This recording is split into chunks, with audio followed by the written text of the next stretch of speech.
Olá, alunos e alunas da Rede Municipal de Ensino de Belo Jardim. Mais uma vez, o professor Heraldo Cunha com mais uma aula de língua portuguesa para o 8º ano e a 4ª fase de EJA.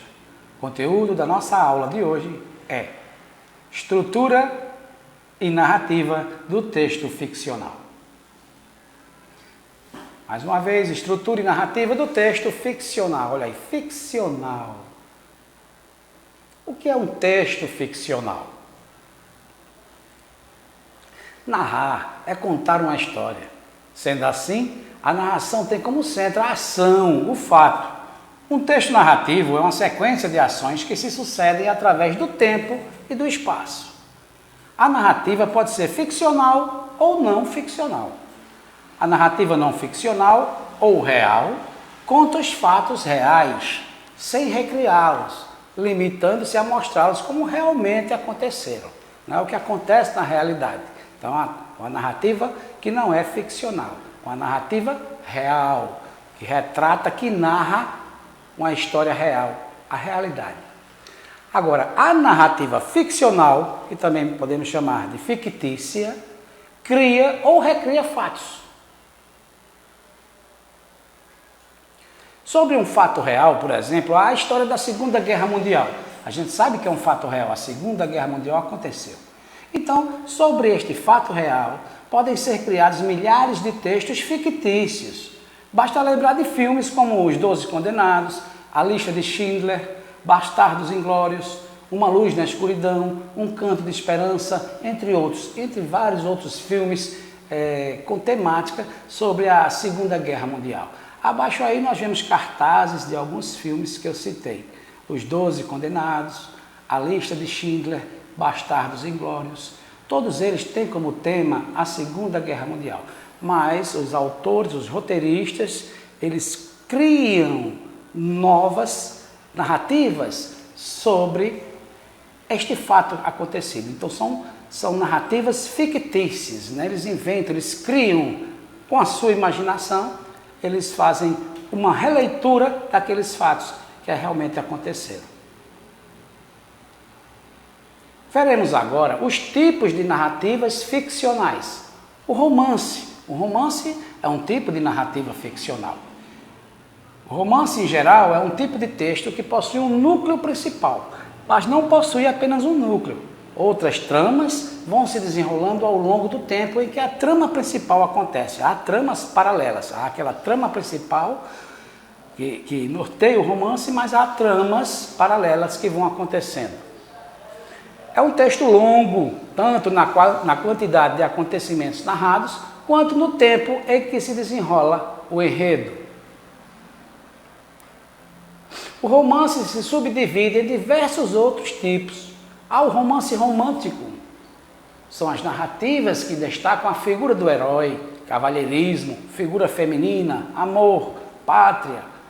Os autores de destaque desse estilo são Joaquim Manuel de Macedo com o livro A Moreninha e José de Alencar com o Guarani. Abaixo vocês estão vendo aí, observem as imagens desses dois livros citados em seus autores. Joaquim Manuel de Macedo escreveu A Moreninha e José de Alencar com o Guarani. São exemplos de romances românticos. O romance realista, também há o romance realista. São os textos que tecem críticas sociais, religiosas e políticas. Machado de Assis é o principal representante deste tipo de romance. Vejam aí abaixo 3 imagens dos livros, de alguns livros de Machado de Assis. Memórias Póstumas de Brás Cubas, Dom Casmurro e O Alienista. São obras do grande escritor brasileiro Machado de Assis que caracterizam o romance realista. Há o romance naturalista.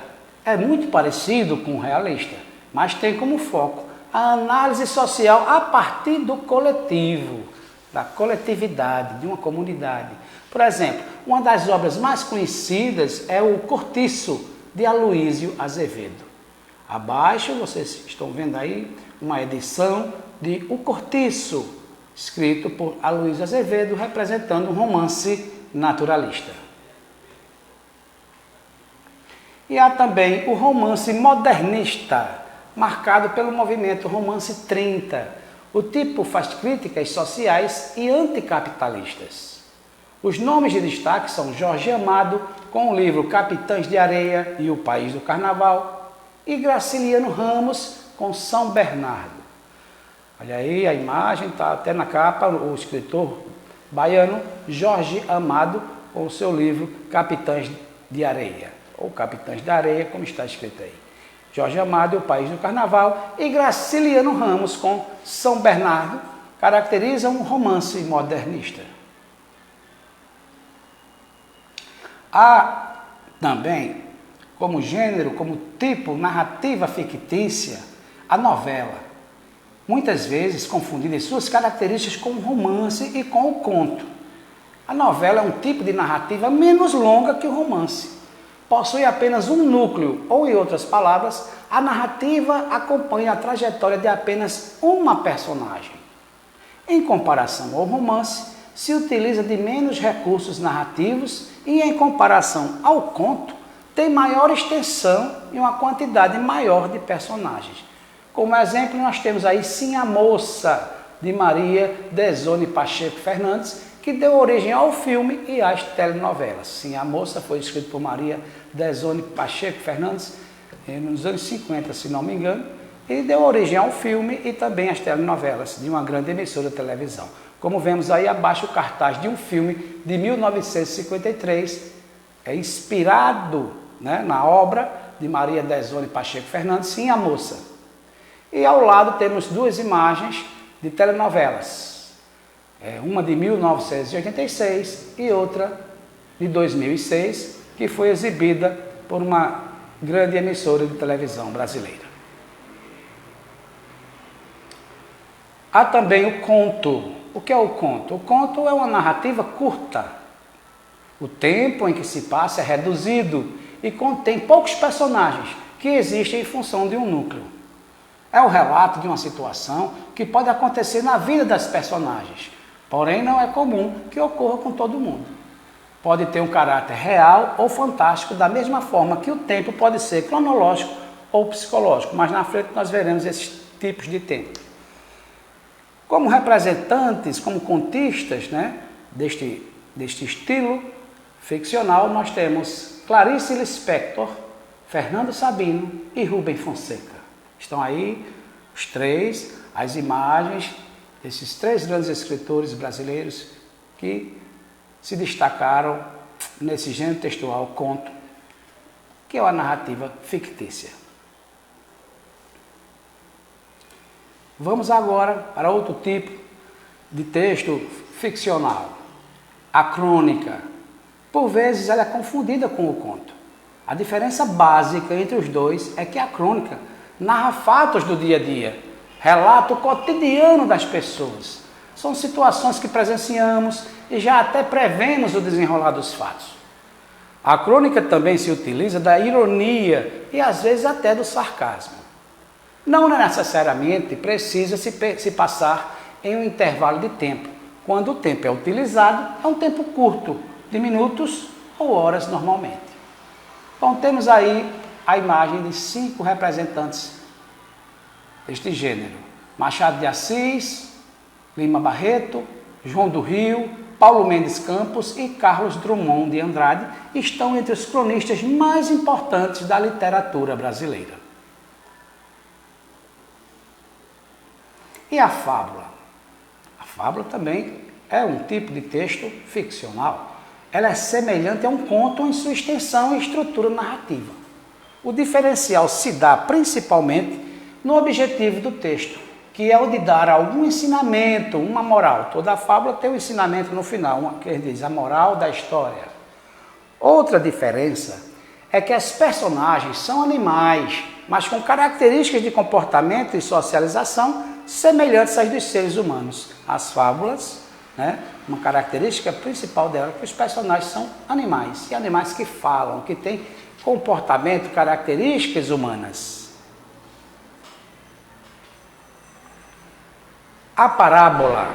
A parábola é a versão da fábula com personagens humanas, já que a fábula utiliza animais que falam, a parábola é a versão da fábula com personagens humanas, não há animais que falam. O objetivo é o mesmo, o de ensinar algo, transmitir um ensinamento, uma moral. Para isso são utilizadas situações do dia a dia das pessoas. É uma narrativa curta, que utiliza uma linguagem figurada e que, por meio de ação ou analogia, transmite um preceito moral ou religioso. A exemplo das parábolas encontradas nos evangelhos. Como vemos aí abaixo, temos a parábola do semeador, que nós encontramos na Bíblia. Está lá em Mateus, capítulo 13, versículos 3 a 23. E outra parábola muito conhecida, que é a verdade e a mentira, uma parábola antiga, muito antiga, uma parábola judaica. Há também o apólogo. Apólogo é semelhante à fábula e à parábola, mas pode ser utilizado das mais diversas e alegóricas personagens, animadas ou inanimadas, reais ou fantásticas, humanas ou não. Da mesma forma que as outras duas, ilustra uma lição de sabedoria.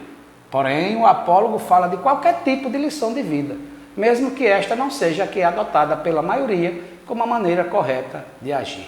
Nós temos aí um exemplo de uma edição de um apólogo escrito por Machado de Assis, onde ele narra a história entre um diálogo entre a agulha e a linha. É muito interessante. Temos também como texto ficcional a anedota. A anedota é o quê? Uma piada. É um tipo de texto produzido com o objetivo de motivar o riso, fazer com que o leitor ria, relaxe, não é? E dê boas gargalhadas. É geralmente breve e depende de fatores como entonação, capacidade oratória do intérprete e até representação. Tem que saber contar a piada. Nota-se então que o gênero se produz na maioria das vezes na linguagem oral, mas sendo que pode ocorrer também em linguagem escrita. Temos aí a imagem de um livro, uma edição que não existe mais, mas muito antigo, nos anos 70 até os anos 80, ainda podia se encontrar nas bancas de revistas e jornais, as anedotas do Pasquim. E por último, a lenda. É um texto ficcional. O que é uma lenda? É uma história fictícia a respeito de personagens ou lugares reais, sendo assim a realidade dos fatos e a fantasia que estão diretamente ligadas. A lenda é sustentada por meio da oralidade, torna-se conhecida e só depois é registrada através da escrita. Começa pela língua do povo, pela fala do povo. O povo vai contando aquelas lendas, aquelas histórias, e depois ela é registrada através da escrita, ela é documentada. O autor, portanto, é o tempo, o povo e a cultura. Normalmente fala de personagens conhecidas, santas ou revolucionárias, ou podem também ser personagens inventadas. Temos aí as lendas do folclore brasileiro, algumas lendas, só botei 3 aí por causa de questão de espaço. O Curupira, a lenda da Iara e aquele ali que eu não coloquei o nome, mas que todos nós sabemos qual é este personagem do folclore brasileiro, é o Saci Pererê. Então vamos agora para os elementos da narrativa. O texto narrativo é baseado na ação que envolve personagens, tempo, espaço e conflito. Seus elementos são, primeiro, foco narrativo. O foco narrativo pode ser na primeira pessoa, que é quando o narrador conta a história utilizando a primeira pessoa do singular ou do plural. Neste caso, ele participa da história, ele é um narrador-personagem. E pode também o foco narrativo acontecer, a narrativa na terceira pessoa, quando o narrador não faz parte da história e fala do personagem na terceira pessoa, do singular ou do plural. É o narrador observador, ele não participa da história. Uma observação aí.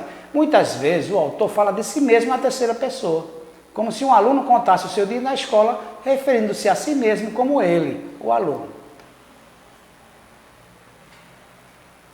Número 2, os personagens. Há o personagem protagonista, é o personagem principal, pode ser o herói, a heroína, aquele por quem todos torcem, é o mocinho ou a mocinha da história.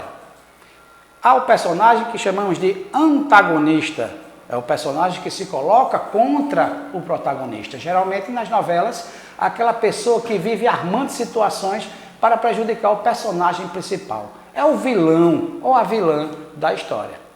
E há o personagem coadjuvante. O coadjuvante é um personagem menos importante, ele é secundário. Ele faz parte do cotidiano do protagonista ou do antagonista. E há os personagens que nós chamamos de figurantes. O figurante é um personagem terciário, que apenas aparece para compor a cena, não desempenhando nenhum papel significativo no enredo. Pode até nem ser percebido pelos personagens principais e secundários. Por exemplo, numa novela, num filme, numa cena que o mocinho, né, o personagem principal, o protagonista, ele está conversando com um coadjuvante, e ao fundo nós vemos aquelas pessoas passando, dependendo do local, do espaço físico que eles estão encenando, né, representando aquela cena. Então são os transeúntes, são os pedestres, as pessoas que estão no restaurante, mas não participam da história, só apenas para compor a cena. Eles não desempenham nenhum papel significativo no enredo. 3. O narrador. Narrador personagem, olha aí, nós já falamos anteriormente e vamos explicitar mais um pouco. É aquele que faz parte da história, é o narrador personagem. Além de narrar a história, ele também é personagem. Por isso mesmo, ele relata os fatos em primeira pessoa. Há o narrador observador, é o narrador que, estando diante dos fatos, observa-os e relata o que vê. Mas ele não participa da história, é apenas alguém contando uma história. E há o narrador onisciente, é aquele que, além de observar e saber de tudo o que acontece, tem o poder de conhecer o pensamento, os sentimentos e emoções de cada personagem, como também tudo o que aconteceu e o que está por acontecer. Então, ele é onisciente, ele tem ciência de tudo, ele tem o conhecimento de tudo e de todos. Número 4, o tempo. Olha aí, o tempo da narrativa, o tempo cronológico. O que é o tempo cronológico? É o relato que se desenvolve numa sequência progressiva e lógica de tempo. Tempo, dia, noite e tal, anos, minutos, horas. E há o tempo psicológico. O relógio e o calendário perdem seu sentido linear.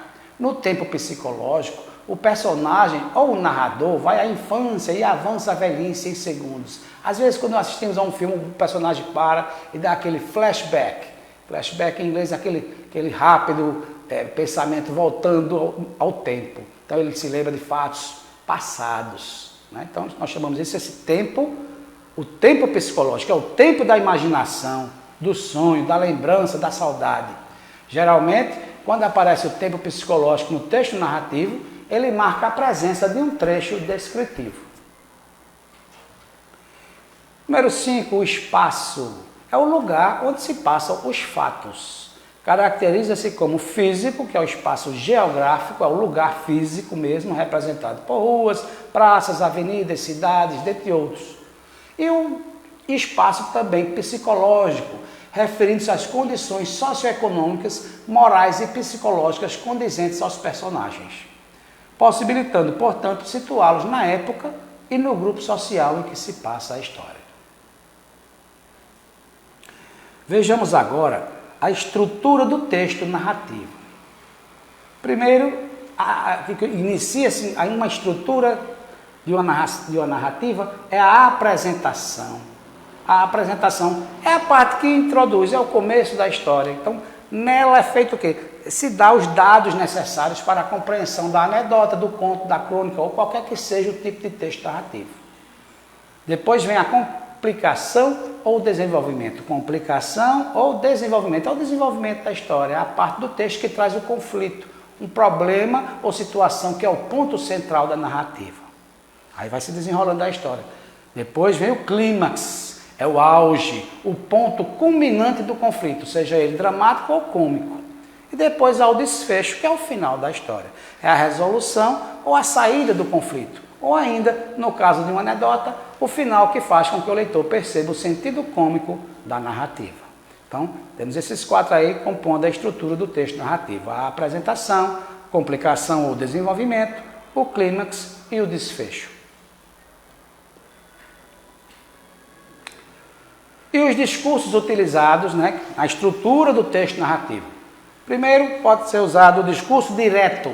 O narrador apresenta a própria personagem falando diretamente, permitindo ao autor mostrar o que acontece em lugar de simplesmente contar. Então, o discurso direto, a sua característica é que a fala do personagem é reproduzida fielmente. Por exemplo, o desconhecido perguntou: que horas são, por favor? Observe aí a existência dos sinais de pontuação. O desconhecido perguntou, 2 pontos, entra no travessão, indicando a fala do personagem. É o personagem falando. O narrador dá uma pausa na narrativa e entra o personagem. É o discurso direto. Que horas são, por favor? Vejam o exemplo abaixo. Foi então que ele disse: estou cansado de tanta confusão. Olha aí. Uso de sinais de pontuação. Isso é uma característica em um texto escrito. A gente percebe que é o personagem falando, é a fala fiel do personagem. Entra no travessão, estou cansado de tanta confusão, está ali um ponto de exclamação. E por último, todos os dias minha mãe me dizia, vejam, abre aspas, fique atenta e não faça bagunça nas aulas, fecha aspas. Então, reproduzindo a fala fiel da mãe. Todos os dias minha mãe me dizia, fique atenta e não faça bagunça nas aulas. Então, esse aí é o discurso direto. Vamos agora para o discurso indireto. Há o discurso indireto quando o narrador ele interfere na fala da personagem. Ele conta aos leitores o que o personagem disse, mas conta em terceira pessoa. Não é mais o personagem falando, e sim o narrador falando a fala do personagem. As palavras da personagem não são reproduzidas, mas traduzidas na linguagem do narrador. Vejam os exemplos. Maria disse que ia para a faculdade depois do jantar. Isso é o narrador dizendo o que Maria disse, mas não entra 2 pontos, não entra travessão, não entra aspas, não há a fala direta de Maria. Por isso que dizemos que é um discurso indireto, é quando o narrador fala a fala do personagem, geralmente em terceira pessoa. Olha aí, ó. Maria disse que ia para a faculdade depois do jantar. A próxima. Foi então que ele disse que estava cansado de tanta confusão. Por último, todos os dias minha mãe me dizia que ficasse atenta e não fizesse bagunça nas aulas. Vejam aí, as frases do discurso direto agora transformadas em discurso indireto. É quando o narrador interfere na fala do personagem. Em terceira pessoa, ele conta aos leitores o que o personagem disse. E por último, o discurso indireto livre. Discurso indireto livre é uma combinação dos 2 anteriores, é uma combinação do discurso direto e do discurso indireto, confundindo as intervenções do narrador com as dos personagens. É uma forma de narrar econômica e dinâmica, pois permite mostrar e contar os fatos a um só tempo. Vejam este exemplo aí. É um discurso indireto livre. Enlameado até a cintura, Tiãozinho cresce de ódio. Se pudesse matar o carreiro, deixa eu crescer, deixa eu ficar grande, hei de dar conta deste danisco. Se uma cobra picasse seu soronho, tem tanta cascavel nos pastos, tanto urutu perto de casa. Se uma onça comesse o carreiro, de noite, um onção grande da pintada, que raiva. Mas os bois estão caminhando diferente. Começaram a prestar atenção, escutando a conversa de boi brilhante. Então vejam aí, e o discurso indireto livre, ele apresenta o pensar alto. É como se tivesse a exposição do pensamento do personagem no meio da narrativa. A fala ou o pensamento do personagem se mistura com a fala do narrador. Então, para resumir os 3 discursos, no discurso direto, o personagem fala. No discurso indireto, a fala do personagem é reproduzida pelo narrador ou por outro personagem. E o discurso indireto livre mostra o pensamento do personagem. Muito bem. Você já ouviu falar na história da perna cabeluda? Ah, eu vi. Quando eu era criança, eu vi muito, morria de medo da perna cabeluda. A história da perna cabeluda é uma lenda urbana que surgiu em meados dos anos 70 no Recife, capital pernambucana. O então repórter do jornal Diário de Pernambuco, Raimundo Carreiro, escreveu um texto ficcional sobre as atrocidades cometidas por uma perna cabeluda. Claro que nada era verdade, tudo criado pela fértil imaginação do autor. Porém, a perna cabeluda cresceu no imaginário do povo recifense e espalhou-se um boato de que ela realmente existia. Daí surgiram vários relatos de pessoas que juravam ter visto ou sido atacadas pela infame aparição. Olha aí ao lado uma representação artística da perna cabeluda, que assombrou a capital pernambucana em meados dos anos 70, tudo a partir de um texto ficcional escrito por Raimundo Carreiro, então repórter do Jornal Diário de Pernambuco. O texto foi publicado no Diário de Pernambuco em um domingo, dia 1º de fevereiro de 1976. Raimundo Carreiro hoje é considerado um dos maiores escritores de Pernambuco, conhecido nacional e internacionalmente, e recebeu diversos prêmios literários. As imagens abaixo aí mostram aqui, olha, à esquerda, a imagem original, como foi publicado o texto sobre a perna cabeluda no Diário de Pernambuco, no dia 1º de fevereiro de 1976, escrito de autoria de Raimundo Carreiro, que está aí ao lado, ele atualmente, Raimundo Carreiro, continua vivíssimo e hoje é um dos grandes escritores pernambucanos. Então vamos ler o texto escrito por Raimundo Carreiro, que ele intitulou lá em cima, ó, do jeito que está lá no jornal, Romance Policial, A Perna Cabeluda. Vamos ao texto ficcional, esta lenda urbana criada por Raimundo Carreiro. O repórter apressado, nervoso, entrou na redação do jornal. Colocou o papel na máquina, mas estava de tal forma agitado que não sabia como escrever. Percebendo sua indecisão, o editor procurou saber o que estava acontecendo. Gago, voz presa na garganta, precisou de alguns segundos ainda para ordenar as palavras. A perna cabeluda está em Olinda, disse, esperando a reação do chefe. Uma pessoa fora agredida, levara 3 pernadas no pescoço, uma na barriga. Sangrando, fora socorrida por populares e estava agora no Hospital da Restauração. E não fora a única. Invadira também a residência de uma bela moça, não respeitara pai nem mãe, com uma rasteira derrubou-a ali mesmo, no meio da sala, diante dos olhos estarrecidos da família, que não sabia como reagir, praticou agressões. Foi um corre-corre na rua, gente chamando a polícia, mulher chorando abraçada com o marido, irmãos e parentes, as mais piedosas e religiosas, rezando nos pés dos santuários. A pobre moça, coitada, gemia, gritava, pedia proteção. Não era fácil, no entanto, agarrar a perna. Ágil, saltava para todos os lados. Teve um rapaz, herói anônimo, que ainda pulou a janela da residência, mas nada pôde fazer porque logo recebeu uma violenta pernada na cabeça. Caiu sangrando, batendo, quase morto. A perna cabeluda somente se deu por vencida quando foi escutado o gemido do carro da polícia.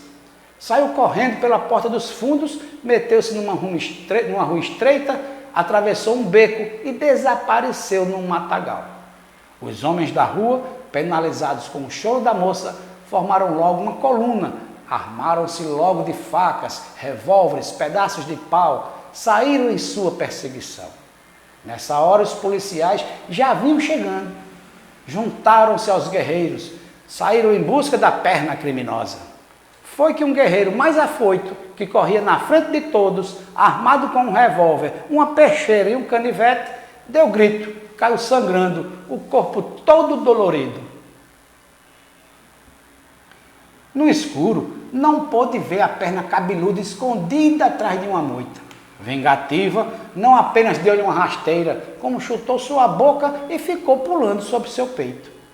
Os outros homens correram em seu socorro, mas havia a surpresa. Confundindo-se com a escuridão, a perna pulava mais do que o Saci Pererê, agilíssima, de um lado para o outro, cai aqui, cai acolá, ela está aqui, ela está ali, um caindo por cima do outro, cabeça lascada, braço quebrado, barriga rasgada. Pior foi quando começou a chover, trovões, relâmpagos, muita água, sangue correndo na lama. Confundindo-se, os guerreiros agrediam-se, esmurravam-se, um fuzuê dos diabos. Quando a perna decidiu desaparecer, ouviu-se uma gargalhada medonha, 3 soluços e um arroto. Derrotados, os guerreiros retornaram para casa feridos, alguns em macas, os policiais jurando que ela seria presa ainda naquela noite. Todo o contingente seria acionado, não haveria escapada. Quando entraram na rua iluminada, as mulheres esperando nas janelas, umas chorando, outras conversando agitadas, parecia uma procissão de desgraçados. O socorro foi logo providenciado. Mesmo no carro da polícia, os mais feridos foram conduzidos para o hospital. Parecia o fim do mundo. Correu um boato na rua que era o início do apocalipse.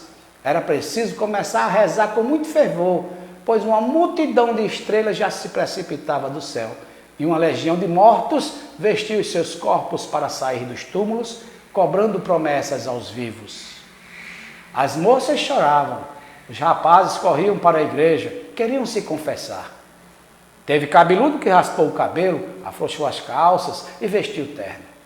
As mulheres cobriam as barriguinhas, encompridavam os vestidos. Mas foi que a agitação cresceu mais ainda, quando já se imaginava que era chegado o momento de dormir sossegado. Os gritos de uma mulher foram escutados, misturados com a pancadaria, voz de homem furioso berrando. De repente, a mulher foi atirada na rua, bateu com a testa no chão, quebrou a cabeça. O homem furioso apareceu com um revólver na mão. Foi logo contando. Chegaram em casa cansado, louco para dormir, e quando entrou no quarto, o que viu? Ao lado da mulher estava deitada a perna cabeluda, morrendo de rir. Perdeu a paciência, puxou a mulher pelos cabelos, esfregou-a na parede. E a perna gargalhava, dava saltos em cima da cama, dançava samba, rumba e frevo. Insatisfeita, ainda deu-lhe um chute na barriga e saiu correndo. Ninguém mais podia se conformar, era mesmo o fim do mundo. Mesmo os mais afoitos não se decidiam a perseguir a malvada. Socorreram, no entanto, a mulher ferida. Vários carros da polícia apareceram para proteger o povo da rua. Os policiais traziam metralhadoras, canhões, revólveres, gás lacrimogêneo e o diabo. Armaram esquemas, trancaram as ruas, esquinas, vielas. Desistiram, porém, quando surgiu a notícia, ninguém sabe quem deu. A perna cabeluda estava pintando o diabo em boa viagem. Então vimos aí ao texto original de Raimundo Carreiro, publicado no Diário de Pernambuco em 1º de fevereiro de 1976. Esta lenda urbana sobre a perna cabeluda, que nós acabamos de ler, nós podemos destacar algumas características da estrutura e dos elementos de um texto ficcional. Vejamos. O foco narrativo está centrado na terceira pessoa. Observe que nós lemos o texto e a narrativa estava sempre na terceira pessoa. E o narrador, ele é onisciente. Ele percebe tudo, ele conta tudo, ele sabe de tudo. Até dos pensamentos, dos personagens, dos desejos.